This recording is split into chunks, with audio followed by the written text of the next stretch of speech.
So hello guys, सबैलाई नमस्कार। म चाहिँ जस्ट नर्मली आज हाम्रो ड्युटी सकाएर म र मेरो गौरव भाइ हामी सँगै काम गर्छौँ होइन। जस्ट उसको हार्डवर्क देखेर चाहिँ मलाई आज एकदम क्युरियस भएँ कि उसको बारेमा जान्नुको लागि, किनकि स्टार्टिङदेखि एन्डसम्म होइन मैले अनि बुझेको पनि छु, मैले अलरेडी सुनिसकेको छु त्यो कुरा। तर म तपाईँहरूलाई देखाउन जाँदैछु, त्यही भएर म हल्का उसँग गफसप गर्छु, लास्टसम्म हेरिदिनु ल। तिमी दुबई आउनुभन्दा पहिला के गर्थ्यौ घरतिर गाउँतिर? म दुबई आउनुभन्दा पहिला स्टार्टिङ कसरी गर्यो तिमीले आफ्नो, जब बुझ्ने भयो तिमी होइन, बुझ्ने भएपछिदेखि लिएर अहिलेसम्मको के छ तिम्रो, मतलब तिमीले बुझेको कुरा, एक्सपिरियन्सहरू बुझेको कुरा? म चाहिँ म 2072 सालमा मैले एसई दिएको।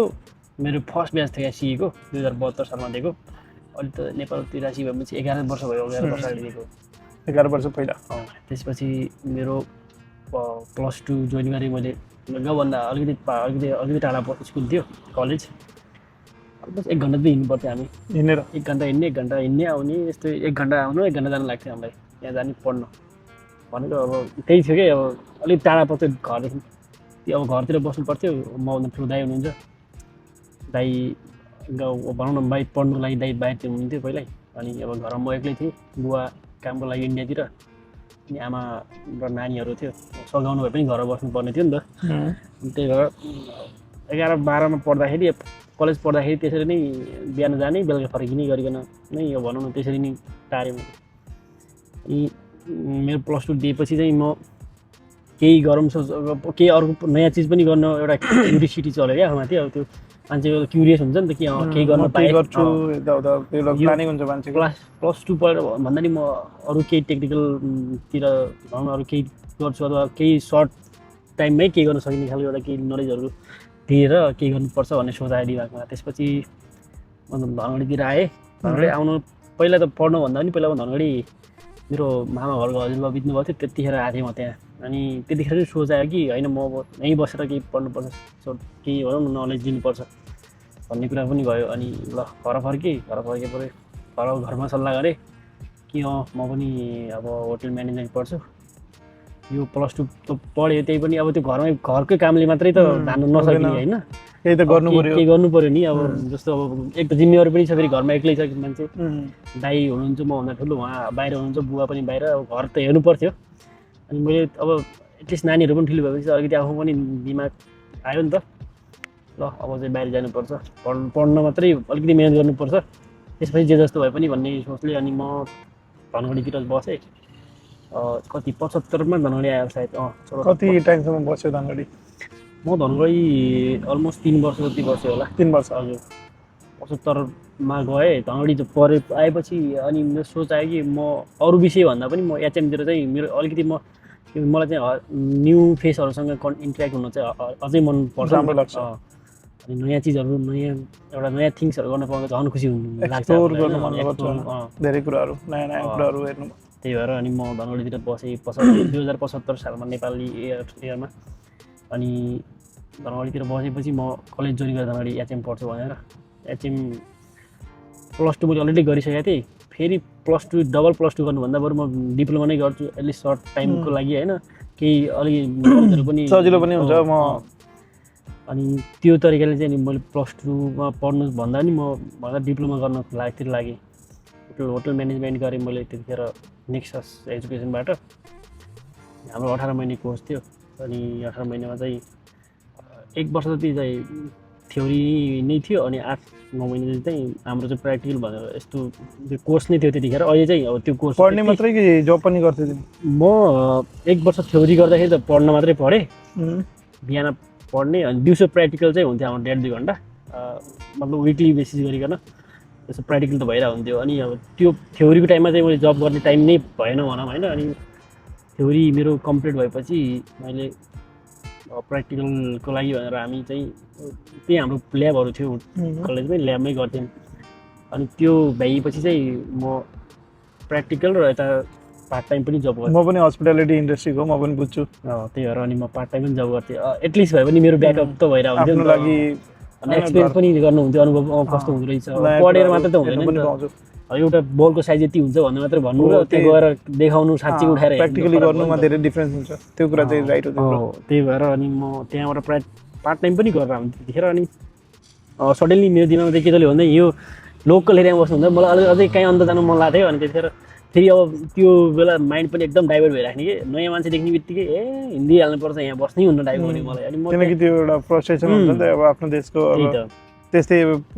एउटै कुराहरू तिम्रो अब एक्सप्लोर गर्नु छ धेरै कुराहरू, अनि तिमी त्यही बिचमा अड्किरहेको छौ भने चाहिँ अलिकति हुन्छ मान्छेलाई कि म जसरी भए पनि निस्किनुपर्छ यो ठाउँबाट। अनि त्यसपछि म त्यहाँबाट जब छोडेँ। अनि म घरतिर गर्थेँ 2-4 महिना यतिकै टाइम। अब त्यहाँ बस्नुभन्दा बरु 2-4 महिना घरतिर जान्छु भनेर घरतिर गर्थेँ। अनि घरतिर गएर फेरि घरतिर पनि 2-4 महिना बसेपछि फेरि मन भरिहाल्ने कि ओहो घरै के गरेको ढा होइन मान्छे त पढेर आएको मान्छे घरमा बसिरहेको भन्ने एउटा छिमेकीहरूले अब हर कसैले पनि कुरा गर्ने बाटो हुन्थ्यो नि त। अनि त्यो सोचमा आएर मैले सोचिरहेको थिएँ कि अब होइन यहाँ बस्नु त बरु 2-4 महिना भयो भने इन्डियातिर जान्छु भनेर। अनि म इन्डियातिर गएँ। अनि इन्डियातिर गएँ। इन्डिया कुन ठाउँ? म इन्डिया गएको आन्ध्रा गएको। आन्ध्रा भनेको एपी प्रदेश, एपी प्रोभिन्स भन्छ नि आन्ध्र प्रदेश। ओके। त्यहाँ गर्थेँ। त्यहाँ काकीनाडा भन्ने ठाउँमा बसेँ। अनि त्यहाँ काम पनि गर्थेँ मैले अलमोस्ट 2-3 महिना जति कन्टिन्युटी काम गरेँ। एक महिना जति ग्याप गरेर फेरि 3 महिना जति काम गरेँ। अलमोस्ट 6 महिना जति काम गरेँ त्यहाँ मैले। बट त्यतिखेर स्यालेरी चाहिँ नलिएर फेरि किनभने त्यो होटलको केमा काम गरेँ? होटलमै काम गरेँ। म अब हस्पिटल नै गरिसकेपछि त अब अन्त गर्ने त्यो चासो आउँदैन नि त दिमागमा। चासो पनि आउँदैन अनि एक्सपिरियन्स भएको कुरा गरौँ भन्ने हुन्छ नि त। हुन्छ नि सजिलो पनि त्यही लाग्छ। सजिलो पनि त्यही लाग्छ। त्यही भएर अनि मैले त्यहाँ एउटा रिसोर्टमा काम गरेँ। तर त्यो एरियाको त राम्रै क्याटेगोरीको रिसोर्ट थियो, एटलिस्ट 4 स्टार क्याटेगोरीको। अलमोस्ट ब्याङ्कवेटहरू हलहरू भएको होइन, एभ्रिथिङहरू अलग अलग डिपार्ट भएको एउटा हस्पिटालिटीको बेस नै भएको भनौँ न। त्यो एरियाको लागि राम्रै क्याटेगोरीको थियो। त्यो चाहिँ कोजी रिसोर्ट भनेर थियो त्यतिखेर त्यसको नाम। अब अहिले चाहिँ के छ अब अलमोस्ट कति 6-7-8 वर्ष भइहाल्यो मैले त्यहाँ काम अब छोडेर आएको। अनि त्यस्तो त्यहाँ काम गरेँ 6 महिना जति काम गरेँ। 1 महिना ग्याप गरेर। बट त्यो होटलको पोलिसी चाहिँ त्यस्तै थियो कि अब 2 महिना 3 महिना जति एडभान्स स्यालेरी दिँदाखेरि दिने होइन, महिना पुग्यो स्यालेरी लग्स भन्दाखेरि नदिने कि त्यस्तो हुन्छ कुनै कुनै कम्पनीजहरू। अनि अब एडभान्स मात्रै मागेर त अब मेरो फेरि म मागिराख्ने। अनि दुबई आउने चाहिँ कसरी प्लान गरेँ तिमीले? दुबई आउनु चाहिँ मैले अब अलमोस्ट नेपालमा म 1-2 साल मेरो +2 मेरो हस्पिटालिटी त्यो होटल म्यानेजमेन्ट सकाएर पनि म कति 2 वर्ष त्यतिकै बस्यो भनेको यता काम गऱ्यो यतापट्टि चित्त नबुझिने उता गयो होइन। अब त्यो त्यतिखेरको दिमाग नै त्यस्तो थियो नि त। यहाँ पनि ठिक छैन, वहाँ पनि ठिक छैन, अर्को ठाउँ ठिक छैन। अब साथीहरू पनि फेरि त्यस्तै थियो। अनि अब मैले आफूलाई चेन्ज गर्नुपर्छ भन्ने खालको सोच आयो दिमागमा। अनि यहाँ बसेर भन्नुभन्दा पनि म बाहिरतिर जान्छु। अब नेपालमा इन्डियामा जति एक्सपिरियन्स लगे पनि त्यो त्यतिसम्म भ्याल्यु चाहिँ भ्यालुएबल हुँदैन। अनि धेरै कुराहरू फेस पनि गर्नुपर्छ कि प्रब्लम। म पनि इन्डिया बसेको होइन, अलिकति त्यस्तै छ त्यहाँको इन्भाइरोमेन्टहरू। त्यही त किनकि मान्छेहरू अब यहाँ भनेको तिम्रो होइन रुल्सहरू छ, रुल्स रेगुलेसनबाट चल्छ सबै कुराहरू। अब इन्डियामा भनेको त्यत्तिकै हुन्छ कि प्रायः जस्तो। त्यही भएर अनि म चाहिँ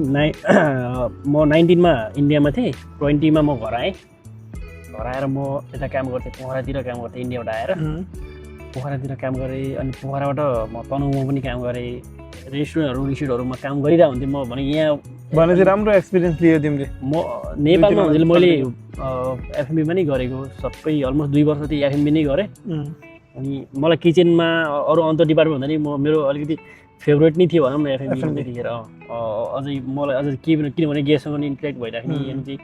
एक त प्यासन पनि थियो कि नयाँ मान्छेहरूसँग बोल्नुपर्छ, नयाँ चिजहरू गर्नु, नयाँ मात्रै हुने क्या दिमागमा। नयाँ मान्छे भेटेपछि राम्रो लाग्ने थियो। त्यही भएर अनि म नेपालमा त्यो थिएँ। अनि म त्यसपछि एक दिन मलाई चाहिँ कलेज म पढेको कलेजदेखि चाहिँ यस्तो सरहरूले पनि इन्फर्म गर्नुभयो मलाई। भन्नुभयो कि दुबईतिर राम्रो एडजस्टेसन छ, जाने भएपछि खबर गर, डकुमेन्टहरू देऊ हाम्रो, हामीले चाहिँ यहाँदेखि एप्लाई गरिदिन्छौँ भन्ने कुराकानी गरेँ। अनि अब मैले यत्रो अलमोस्ट भनौँ न 3 लाख जति खर्च गरेर कलेजमा फी पे गरेर पढेको। अनि बाबाको त्यो मेहनत होइन, अब घर पढेको त्यो त्याग, अनि आफ्नो मेहनत त्यो 2 वर्ष 3 वर्ष लगाएर पढेको मैले सोचेँ कि अब त्यसलाई त्यही मात्रै मैले युटिलाइज गर्नु भए पनि मैले जानुपर्छ बाहिरतिर भन्ने मेरो दिमागमा चल्यो। अनि मैले एक दिन चाहिँ घरमा कुराकानी गरेँ कि यस्तो यस्तो छ, म यहाँ यत्रो वर्ष गर्दाखेरि त्यति खासै भनौँ न त्यो तरिकाको इफेक्ट परेन। अनि अब आफूलाई पनि त्यो तरिकाको एउटा सेटिस्फाई पनि भएन कि म पढेँ होइन, मैले के गरेँ भन्ने खालको पनि आइ म के विधि भन्ने त्यो तरिकाको पनि भएन नि त। अनि यसो अब बुवा हुनुहुन्थ्यो, बुवासँग यसो एक दिन यसो कुराकानी गरेको यस्तो छ भनेर। अनि बुवाले पनि फेरि मेरो घर परिवारहरू साँच्चीकै सपोर्टिभ हुनुहुन्छ यस्तो बारेमा कि मैले केही गर्छु भन्दाखेरि हुन्छ नि त ल ठिक छ हामी छौँ भन्ने खालको हुनुहुन्छ नि त अब दाइहरू हुनुहुन्छ होइन अनि अब एकदम लकी हो राजा अनि म त लकी नै ठान्छु किनकि फ्यामिली सपोर्ट अनि धेरै कुराहरू भोगेर होइन हजुर हजुर धेरै कुराहरू देखेर तिमी यहाँसम्म आइपुगेको छौ अहिले अझै पनि स्ट्रगल गरिरहेको छौ म अझै केही गर्छु भन्ने तिम्रो दिमागमा छ त्यो सबसे ठुलो कुरा हो नि अनि म 21 मा आएँ 2021 अब इङ्ग्लिस डेट अनुसार 2021 मा म आएँ दुबई अनि कलेजले चाहिँ हामीलाई के भनेको थियो भने इन्टर्नसिप हो अनि जब प्लेसमेन्ट सहितको इन्टर्नसिप भनेर भनेको थियो 6 मन्थसम्म गर्ने अनि त्यसपछि अब यो एकाडेमिक होटल पोलिसी होइन कुनै त 2-3 महिनामा पनि अब राम्रो मान्छे राम्रो काम गरेर चेन्ज गरिदिँदा हुन्छ नि त ल ठिक इन्टर्नमेन्ट राखेर जबमा राख्ने भन्ने अब त्यो खालको थियो अनि अब नेपालमा त्यो भनेर आएको थियो नि त हामी खासमा अनि यहाँ आएर अलिकति अब हुनु त तिनीहरूको मिसकम्युनिकेसन भएको हुनुपर्छ अथवा के भएको हुनुपर्छ होइन हामी चाहिँ सप्लाई कम्पनी पऱ्यो अलमोस्ट मेरो साथीहरू 13-14 जना थियो होला सबै सप्लाई कम्पनीमा अनि मैले सप्लाई कम्पनीमा त्यो स्टार्टिङमा मेरो स्यालेरी थियो 900 रुपियाँ 900 दिरहम अनि अब कहिले काहीँ बाहिर गयो अथवा बाहिर गयो अथवा भनौँ न हाम्रो त्यतिखेर क्याम्पसहरू हुन्थ्यो सुपरभाइजरहरू अनि तिनीहरूले चाहिँ कहिले काहीँ बाहिर गयो भने अब तिनीहरूले बाहिर भेट्यो भने पनि यो मान्छेले फलाना बाहिर घुमिरहेछ डुलिरहेछ भन्ने स्यालेरी काटिदिने होइन त्यस्तो थियो हामी स्टार्टिङमा त्यहाँबाट मैले सप्लाईमा गरेँ दाइ एक वर्ष जति बिना भिजामै काम गरेँ भिजा नलाइकन 1 वर्ष आफ्नो भिजा लिएर आफ्नै भिजा कम्पनी लगाइदिन्थ्यो भिजा त तर मैले अलमोस्ट 11 महिना गरेँ मैले 1 वर्षै भनौँ न 11 महिना भन्छ 1 वर्षै भयो बिना भिजामै काम गरेँ 11 महिनासम्म ती कम्पनीले नै फाइनहरू पे गरे गर्नु त लास्टमा 11 महिनासम्म मैले बिना भिजाकै काम गरेको नेपालबाट आएँ भिजिट भिसामा अनि यहाँ आएर 11 महिनासम्म बिना भिजा काम गरेँ अनि घरको मान्छेलाई थाहा छैन कि म बिना भिजामा काम गर्छु किनभने यस्तो स्ट्रगल गरेर आएको थिएँ नि त घरदेखि अब यत्रो एटलिस्ट मैले 5 लाखभन्दा बढी खर्च गरेर आएको थिएँ घरदेखि आउँदा यहाँ आउँदा 3 लाखभन्दा बढी पढाइमा खर्च गरेँ 2.5 लाखभन्दा बढी मैले यहाँ आउँदाखेरि पे गरेर आएको होइन अनि त्यत्रो खर्च गरेर आएको मलाई त जानै मन थिएन घर अब जस्तो सुके पनि गर्नु पऱ्यो थियो नि त अनि बाध्यता पनि अनि प्लस अनि अब मेरो त कहिलेकाहीँ त भन्छन् मान्छेले भाग्यले खानुपर्छ त्यस्तो होइन रहेछ आफ्नै मिहिनेतले खानुपर्छ मेहनत हो राजा भाग्यले के हुन्छ त्यत्रो मैले त्यत्रो मिहिनेत नगरे म अहिले मेरो भाग्यले भने बसेर हुन्थ्यो होइन नि होइन त्यहीँ बस्तीको भए तिमी नेपालमै भएको भए त केही हुन्थेन त अहिले त्यही भएर मैले त्यहाँ सप्लाईमा गरेँ अलमोस्ट मैले 15 महिना जति गरेँ होला सप्लाईमा अनि म त्यहाँबाट चाहिँ मेरो एउटा चाहिँ कस्तो थियो भने कोही भनौँ न मेरो हर कोहीसँग राम्रो बन्डिङ बसिरहेको हुन्थ्यो क्या त्यहाँ पनि एउटा म्यानेजर हुनुहुन्थ्यो मिस्टर एलेक्जेन्डर भनेर एलेक्जेन्डर उहाँको नामै एलेक्स हो तर हामीले एलेक्जेन्डर भनिदिन्थ्यो उहाँको नाम मिस्टर एलेक्स थियो उहाँले चाहिँ मलाई चाहिँ उहाँलाई राम्रो लाग्यो होला नि त मेरो एकदम सपोर्ट गर्नुभयो यस्तो राम्रो सपोर्ट गर्नुभयो कि मानौँ उहाँ नै मेरो यहाँको गार्जेन थियो त्यतिखेर स्टार्टिङमा अनि उहाँलाई चाहिँ एकदम मन पऱ्यो होइन मेरो त्यतिखेर खासै त्यति राम्रो इङ्ग्लिस त थिएन मेरो होइन एटलिस्ट मैले बुझ्थेँ बुझ्न चाहिँ अब भनौँ न त्यो कम्युनिकेसनहरू गर्थेँ तर त्यति राम्रो चाहिँ थिएन मेरो इङ्ग्लिस अनि उहाँ सबसे इन्डियादेखि हुनुहुन्थ्यो अनि अब हिन्दी बोल्थेँ नि त मैले अनि काम गरेको उहाँलाई साह्रै मन पऱ्यो मेरो काम अनि उहाँले मलाई भन्नुभयो तिमीहरूले चाहिँ आफ्नो सिभी बनाएर मलाई पठाइदेऊ म र एउटा मेरो भाइ छ विकास शर्मा अनि हामी दुईजनालाई भन्यो तिमीहरू दुईजना चाहिँ मलाई साह्रै मन पऱ्यो तिमीहरूले मलाई सिभी बनाएर पठाइदेऊ म चाहिँ तिमीहरूलाई यहाँ कुरा गर्छु मैले भनेको ल हुन्छ भनेर अनि हामी त्यहाँदेखि त्यतिखेर म काम गर्न अलिकति दुबईको एरियाभन्दा अलिकति बाहिर थिएँ कि कुन ठाउँतिर त्यो आइल्यान्डमा हो हार्ट अफ युरोप भनेर अलिकति छेउ पर्छ नि त यहाँ 20-25 मिनट चाहिँ बोटमा जानु लाग्छ म त्यहाँ बस्थेँ अनि त्यहीँ बस्ने त्यही काम गर्थेँ कि हाम्रो अनि त्यो आइल्यान्डमा कस्तो मतलब भन्नाले कति त्यहाँ चाहिँ काम गर्नुको लागि त्यहाँ साह्रै गाह्रो छ कस्तो गाह्रो छ भन्दा हामी त्यतिखेर त हामी as a cleaner deep cleaning काम गर्थ्यो होटलमा होइन ओपनिङ पनि भएको थिएन मोनेको भनेर होटलको नाम थियो गाउँको मोनेको यो अनि त्यतिखेर त त्यो आइल्यान्डमा अलमोस्ट त्यही बिल्डिङमा त एउटा थियो जहाँ हामी काम गर्थ्यौँ मैले यो सुनेको जस्तो लाग्यो होटलको नाम किनकि दुबईमा एकदम फेमस छ क्या त्यो रेन हुन्छ होइन हो त्यहाँ एउटा आर्टिफिसियल रेन हुन्छ त्यहाँ किनकि त्यो कस्टमरहरूले चाहिँ हेर्न चाहे आफैले डिमान्ड गरेर पे गरेर गराउनु मिल्छ र त्यहाँ अनि त्यहाँ सुनेको है हो एकदम सही हो पर्फेक्ट त्यो अनि अर्को कुरा चाहिँ त्यहाँ एउटा स्विमिङ पुल छ कि त्यो भनेको दुबईको सेकेन्ड लार्जेस्ट स्विमिङ पुल हो क्या त्यहाँ त्यो स्विमिङ पुल होटलको स्विमिङ पुल हो प्राइभेट पुल त्यो भनेको दुबईको सेकेन्ड लार्जेस्ट के अरे ठुलो चाहिँ राम्रो प्रपर्टीको काम गर्दो रहेछ तर त्यो चाहिँ त्यतिखेर एज अ प्रि ओपनिङ थियो अनि हामी काम गर्दाखेरि अलमोस्ट त्यो होटलको अलमोस्ट काम गर्थ्यौँ हामीले मेरो सप्लाईमा काम हुँदाखेरि त्यहाँ त्यो होटलमा काम गर्दाखेरि नि मलाई त्यहाँदेखि मिस्टर एलेक्सले फोन गर्नुभयो कि जबको लागि तिमीहरूलाई मैले यसो गर्छु तिमीहरू इन्टरभ्यू आउन सक्छस् are able to give interview भनेर चाहिँ मलाई फोन गर्नुभएको थियो अनि मैले भनेको यस्तो छ म यहाँ बस्छु भनेको म यदि दुबईमा गयो त म आउँथेँ 100% म यहाँ बस्छु होइन अनि अर्को कुरा भनेको तँलाई सबै कुरो थाहा छ मैले कसरी काम गर्छु भनौँ न एउटा आफ्नो बारेमा भन्नै परेन नि त उहाँलाई चाहिँ सबै कुरो थाहा थियो किनकि अलरेडी तिमी उसँग काम गरेको अनि उहाँले भन्नुभयो ल ठिक छ तिमीहरूलाई मैले अफर लेटर गरिदिन्छु तिमीहरूलाई इन्टरभ्यू गर्नु पर्दैन मलाई थाहा छ तिमीको बादमा काम गर्ने यताउता सबै कुराहरू तिमीहरूले इक्जाम दिएर चाहिँ यतिसम्म चाहिँ जोइन गर्नुपर्छ भनेर भन्नुभयो अनि मैले भनेको ल योभन्दा ठुलो अपर्च्युनिटी हुँदैन नि त होइन अनि त्यहाँपछि मेरो ब्याड डे भनौँ न त्यो दिन मेरो ब्याड डे नै थियो भनौँ अनि मैले अफर लेटर पाएँ त्यही दिनमै पाएँ अनि कम्पनीलाई रिजाइनेसन दिएको मेरो कम्पनीले भन्यो तैँले पैसा पे गर्नुपर्छ भिजाको पैसा तिमीले आफै पे गर्नु कति टाइम काम गरेको थियौ रे मैले काम चाहिँ 19 महिना 18 15 16 महिना जति काम गरेँ भिजाको पेमेन्ट तिमीले गर्नु पर्यो अनि चाहिँ कस्तो खालको रुल हो त कम्पनीले भनेथ्यो तिमीले भिजाको पैसा पे गर्नुपर्छ अनि मैले सोचेँ भिजाको पैसा एराउन्ड 2500 हो सोचिरहेको थिएँ मैले अनि 5000 दिरहम ह्यान्ड क्यास अनि यत्रो टाइमसम्म काम गरेर पनि अनि त्यत्रो पे गर्नुपर्ने त्यो कम्पनी अब त्यो सप्लाई नै थियो प्राय दुबईमा सप्लाईहरू भने त्यही हो कि अब भनौँ न ल्याउने पेल्ने एक्जाम पाइदिए काममा हाल्दिने त्यस्तो तलब टाइममा नदिने त्यस्तो भएर अनि मैले मेरो साथीहरू थियो जम्मै साथीहरू त्यतिखेर साँच्चै साथीहरूले साह्रै सपोर्ट गर्थे मेरो हरकोसँग राम्रै बोन्डिङ हुन्छ नि त मेरो बिहेभियरहरू त्यस्तो साथीहरूलाई सबैलाई राम्रै लाग्छ अनि त्यही भएर पनि साथीहरूले मलाई ट्रस्ट गरेर ल तिमीलाई हेल्प गाह्रो परेको हामीले हेल्प गरिदिन्छौँ भनेर चाहिँ 2-4जना साथीहरूले चाहिँ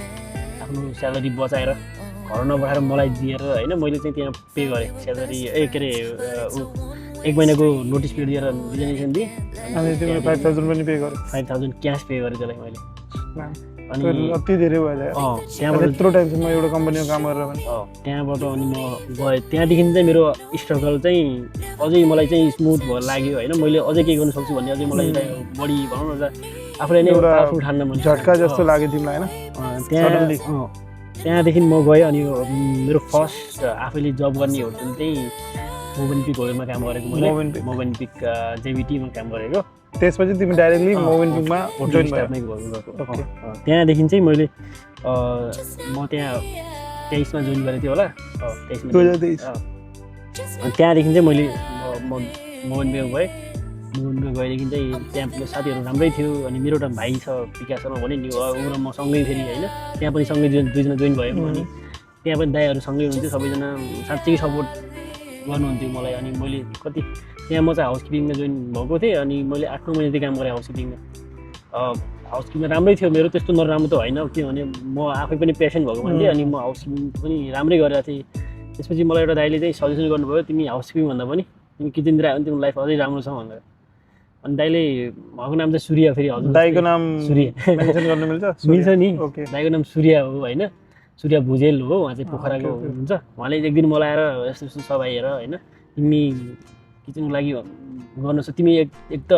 एक्टिभ छौ होइन अलिकति भनौँ न तिमी हरेक चिजहरू मुभमेन्टहरू फास्ट छ किचनमा चाहिन्छ कस्तो राम्रो मोटिभ दिनुभयो दाइले होइन अनि मैले सोचेँ कि आफैले ट्राई गरौँ न ट्राई गरिदिउँ न होइन अनि चाहिँ हाम्रो त्यो पोलिसी होटलको कस्तो थियो भने 180 आवर कम्प्लिट गर्नु पर्थ्यो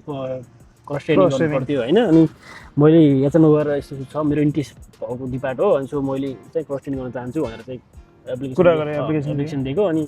ल हुन्छ भने अनि म त्यहाँदेखि चाहिँ म किचनमा गएँ किचनमा क्रस ट्रेनिङ गरेँ अनि अलमोस्ट मैले 180 नै आवर नै पुरा गरेँ ट्रेनिङ गरेर दाइहरूसँग रमाइलो पनि फेरि होइन कामहरू पनि ल भाइ नजाने कुरा कस्तो राम्रो सिकाइदिने अनि भनौँ हरेक चिजहरू अनि त्यतिखेर हाम्रो होटलमा अलमोस्ट किचनको सेफहरू हुनुहुन्थ्यो 50 जना जति हुनुहुन्थ्यो सायद 50 जना एउटा किचनमा किनभने हाम्रो त्यतिखेर सबै डिपार्ट अलग अलग थियो सबै भनौँ अलग अलग किचनहरू थियो अनि त्यही भएर पनि सेफहरू टन्नै हुनुहुन्थ्यो एकदमै भनौँ न युज प्रोपर्टी थियो त 3टा प्रोपर्टी थियो त्यहाँ एउटा मोबेनपिक एउटा नोभो होटल एउटा चाहिँ अडाजियो भनेर चाहिँ ओके 3टा प्रोपर्टीमा एउटै किचन त्यही भएर पनि राम्रै चल्थ्यो त्यो एरियामा अलिकति भनौँ न राम्रै जेबिटी जुमेरा विलेज ट्रायंगल त्यहाँदेखि म मेरो ट्रेनिङ पुरा गरेर म किचनमा चाहिँ भ्याकेन्सी रहेछ म किचनमा ट्रान्सफर भइहालेँ त्यहाँदेखि होइन अनि त्यसपछि मेरो किचनको जोर्नी चाहिँ त्यहाँदेखि सुरु भयो त्यहाँदेखि चाहिँ मेरो सेफहरू चाहिँ एकदम मलाई चाहिँ सपोर्ट गर्नुहुन्थ्यो कि म स्टार्टिङमा पनि थिएँ म त्यतिखेर नाइटमा काम गर्थेँ एज अ ब्रेकफास्ट सेफमा काम गरेँ स्टार्टिङ जोइन गरेँ अनि मसँग दाइ हुनुहुन्थ्यो एकजना सेफ हुनुहुन्थ्यो उहाँ तिम्रो अब जस्तो चाहिँ तिमी किचनमा छिर्यौ होइन तिमी हाउसकिपिङमा काम गर्दैथ्यौ सडनली तिमी किचनमा गयो के डिफरेन्स देख्यौ तिमीले त्यो दुइटैमा यहाँ चाहिँ मलाई सडनली एउटा इन्भाइरोमेन्टै चेन्ज भइदियो नि त तिम्रो त्यो चाहिँ मलाई चाहिँ डिफ्रेन्ट चाहिँ के लाग्यो भन्दा जस्तो हाउसकिपिङ मैले काम गर्दाखेरि मलाई सर्टेन वर्क हुन्थ्यो क्या हाउसकिपिङ मेरो एउटा टास्क भनेको सेम टास्क हो जस्तो मसँग टास्क सिट आउँथ्यो त्यो कम्प्लिट गर तेरो काम सक्यो त्यति मात्रै हो मेरो त्योभन्दा एक्स्ट्रा काम हुन्थेन हाउसकिपिङतिर अनि जब म किचनमा छिरेँ अनि त्यहाँपछि मलाई एकदम रियलाइज भयो कि म मान्छे को र मैले के गर्नुपर्छ भन्ने रियलाइज चाहिँ म किचनमा आएर भयो कि भनेको काम भनेको चाहिँ फिक्स छैन कि किचनमा आएपछि होइन तेरो काम मात्रै हो तैँले मात्रै गरेर जानुपर्छ भन्ने छैन होइन सबै अनि मलाई चाहिँ त्यो एउटा फिल भयो भने हर कसैलाई अलग अलग तरिकाको एउटा दिमागमा कुरा खेल्थ्यो होला मेरो दिमागमा कुरा खेल्यो कि होइन म त किचनकै लागि जन्मेर आएको जस्तो लाग्यो मलाई किन त्यो माहौल होइन मलाई किन म त एउटा काम गर्न इच्छुक भएको मान्छे पनि भएँ हार्डवर्कर पनि भएँ अनि चाहिँ मलाई चाहिँ त्यो माहौलसँग भिज्न अझै मन लाग्ने भयो कि कोही मान्छेले मलाई आएर अझै काम दियोस् नि भन्ने लाग्थ्यो सुरु मलाई चाहिँ किनभने मलाई सिक्नु थियो नि नयाँ कुराहरू झन् सेफहरूले आएर मलाई झन् कराइदियोस् होइन मैले गल्ती गरेको भनिदियोस् भन्ने हुन्थ्यो नि मलाई सुरुमा अनि त्यो तरिकाको थिएँ मान्छे थिएँ म सबै सेफहरूसँग मेरो यस्तो राम्रो बोन्डिङ थियो त्यतिखेर कि यो मान्छे चाहिँ किचनको लागि नै चाहिएको किचनको लागि नै जन्मेको यो मान्छे होइन त्यो तरिकाको सेफहरूको दिमागमा चाहिँ छाप बसेको थिएँ मैले अनि त्यसपछि बिस्तारै बिस्तारै जोर्नीहरू गर्दै गयो अनि 50 जना सेफ मध्ये लास्टमा म मात्रै परेँ क्या त्यहाँ एक्लो सबजना सेफहरू निस्किँदै जानुभयो राम्रो पाउनु भयो हिँड्दै जानुभयो होइन अब अथवा भनौँ न केही समस्याले हुनु के गर्नु भयो अथवा सेफहरू निस्किँदै जानुभयो अनि म चाहिँ भनौँ न एक्लिँदै गएँ होइन अनि एक्लिँदै जाँदाखेरि अझै बढी सिक्दै गएँ किनभने जिम्मेवारी अझै बढी आयो जिम्मेवारी अझै बढी म माथि आयो किनभने सेफहरूले छोडेदेखि मैले गर्नु पऱ्यो अब अर्को छोडेपछि मैले गर्नु पऱ्यो होइन अनि एक दिन त यस्तो पनि आयो कि त्यो किचनमा म मात्रै सेफ छु क्या बिहान ओपनिङ गर्देखि बेलुका क्लोजिङसम्म म एक्लै सेफ छु अनि गेस्टहरू नर्मलै थियो गेस्टहरू नर्मल फ्लो हो गेस्टहरूको अलमोस्ट तपाईँको दिन डेली बेसिस कसरी यत्रो ह्यान्डल गरे तिमीले रेभेन्यू भनेको हाम्रो त्यतिखेर एफएमई रेभेन्यू भनेको 6000 7000 8000 नर्मल रेभेन्यूहरू भइरहेको हुन्थ्यो अब एकजना सेफले गर्दाखेरि गर्ने मात्रै त्यत्रो रेभेन्यू हुन्थ्यो म हट किचनमा एक्लै थिएँ एउटा कोल्ड किचनमा सेफ हुनुहुन्थ्यो एकजना सेफ हुनुहुन्थ्यो त्यो सेफ नयाँ फेरि ओहो होइन सेल्स मलाई चाहिँ नलेज थियो अर्कै नलेज छ क्या अब हाम्रो पोलिसी हाम्रो एसओपीहरू चाहिँ थाहा छैन नि त मलाई मेरो क्युरिटीहरू त्यहाँ फुल भए पनि मैले कोल्ड किचन गरेर त्यो सेफलाई भनिदिनु पर्थ्यो सेफ यो मैले यस्तो हो यसको ड्रेसिङ चाहिँ यहाँ छ होइन अनि चाहिँ योलाई चाहिँ यसरी प्लेटिङ गर्नु पर्थ्यो भन्नु पर्थ्यो त्यो सेफ नै हुनुहुन्थ्यो तिमीले यो अर्डर छोडेर पनि उसलाई जानु पर्ने किनभने अब त्यो गर्नु पनि पर्थ्यो रेस्पोन्सिबल कोही छैन होइन अनि अब त्यस्तो नै गरेँ अनि मैले अब गर्दै गएँ होइन अब त्यसपछि अझै दिमागमा आयो कि मैले अझै के गर्नुपर्छ बढी यहाँभन्दा अझै अर्को ठाउँ गयो अझै केही सिकिन्छ अथवा केही नयाँ चिज मैले गेन गर्न पाउँछु भन्ने एउटा तरिका भयो अनि चाहिँ एक दिन चाहिँ म यसो हेर्दै थिएँ अनलाइनतिर यता जब एप्लाई गर्दै थिएँ यहाँदेखि चाहिँ चिनेको हुनुहुन्थ्यो एकजना दिदी उहाँले चाहिँ मलाई चाहिँ यस्तो छ अफर छ आउँछौ भन्ने कुराकानी गरेर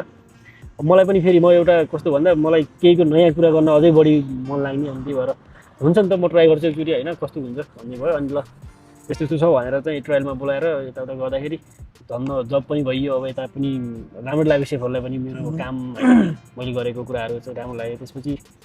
म यता जोइन भएँ 2025मा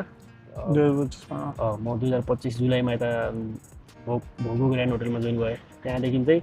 अहिलेसम्म भनौँ न स्ट्रगल गरिरहेको छु अथवा सेफहरूसँग घुलमिल भइरहेको कस्तो छ अहिलेको तिम्रो एक्सपिरियन्स अहिले त एकदमै राम्रो छ सबैजना एकदम मिलनसार हुनुहुन्छ होइन टिमवर्क छ अनि चाहिँ आफूलाई पनि म आफू पनि एउटा हार्डवर्कर अनि मेरो साथीहरू सबै हार्डवर्कर भएपछि झन् सजिलो भयो मलाई होइन इजी हुन्छ काम गर्नुको लागि अहिले चाहिँ के नयाँ कुराहरू सिकिरहेछ होइन अझै सिक्नु धेरै बाँकी छ तर पनि सिकेको कुराहरूलाई युटिलाइज गर्नै आइरहेछन् राम्रो सही चलिरहेछ अहिलेसम्म एकदम बेस्ट भइरहेछ सही हो अनि तिमीले अब किचनमा अब तिमी एज अ कुन पोजिसनमा काम गरिरहेको छौ अहिले भन्नु मिल्छ होला मिल्छ नि म अहिले चाहिँ एज अ सेफ कमी 1मा काम गर्दैछु अहिले हाम्रो म खासमा बेस भनेको मेरो मैले एसियनदेखि लिएर सुरु गरेको थिएँ पहिला कुन कुजिनको खाना बनाउँछौ तिमीले मैले कुजिन भनेर अब मल्टी कुजिन नै बनाउनुपर्छ प्राय होटलहरू किनकि मेन किचनको स्टाफ भएपछि मेन किचन भनेपछि मल्टी कुजिन नै बनाउनुपर्छ अब स्पेसिफिकेसन भनेको एकदम राम्रो लाग्ने तिमीलाई एकदम मनपर्ने तिमीले हाइलाइट गरेर त्यो कुरालाई ओके म यो सेफ हो भनेर तिमीले चिनाउन सक्ने कुजिन चाहिँ कुन हो तिम्रो मैले अहिलेसम्म चाहिँ मेरो एकदम बेस्ट दिएर काम गर्छु है भन्ने लाग्ने भनेको मैले चाहिँ एसियनमा नै हो किनभने मैले मेरो स्टार्टिङ बेस एसियनमा भएको भएर पनि हो होइन अब किनभने अरू कुद्नु त्यति साह्रो भिजेको पनि छैन। अब मेरो स्टार्टिङ बेज भनेको एकछिन कुद्नु भएको हुनाले अलिकति आफूलाई पनि त्यही तरिकाको घुलमिल बन्न त्यही इन्भाइरोमेन्टमा रम्न होइन मलाई अझै बढी चाहिँ मजा लाग्छ। भनौँ न किनकि तिमीलाई स्टार्टिङ नै त्यहीबाट गरेको अनि दिमागमा छाप पनि त्यही तरिकाको बस्यो नि त्यस्तै हुन्छ। त्यही भएर चाहिँ अनि अहिले चाहिँ अब हर होटलमा अलग अलग तरिकाको पोलिसीहरू अलग हुन्छ नि त। अब भनौँ न इभन त एउटै आइटमलाई पनि अनेक अनेक होटलमा अलग तरिकाले राख्नुहुन्छ नि त त्यो चाहिँ त्यही भएर त्यस्तो छ। अब भनौँ न अझै नयाँ केही कुरा सिक्न पाइन्छ जस्तो लागिरहेछ हेर्दै जाऊँ। सो गौरव भाइ हाम्रो सक्यो होइन कुराकानी तपाईँहरूले सुनिसक्नु भएको होला सबै कुराहरू उसले चाहिँ सेयर गर्यो अनि प्लस उसको स्टार्टिङदेखि अहिलेसम्मको जर्नी होइन हामीले राम्रोसँग तपाईँहरूले हेर्न सक्नुहुन्छ। अनि प्लस गौरव तिमीलाई एकदम धेरै धेरै मेरो तर्फबाट शुभकामना छ होइन तिमी एकदम धेरै अगाडि बढ लाइफमा। हजुर सबैजनालाई मैले पनि मेरा केही भनौँ जीवनका केही भोगाइहरू चाहिँ राख्न पाएँ हजुर समक्ष म एकदमै आभारी छु। हजुरलाई एकदम धेरै धन्यवाद। मेरा केही thank you so much for watching guys. हजुर लभ यु अल।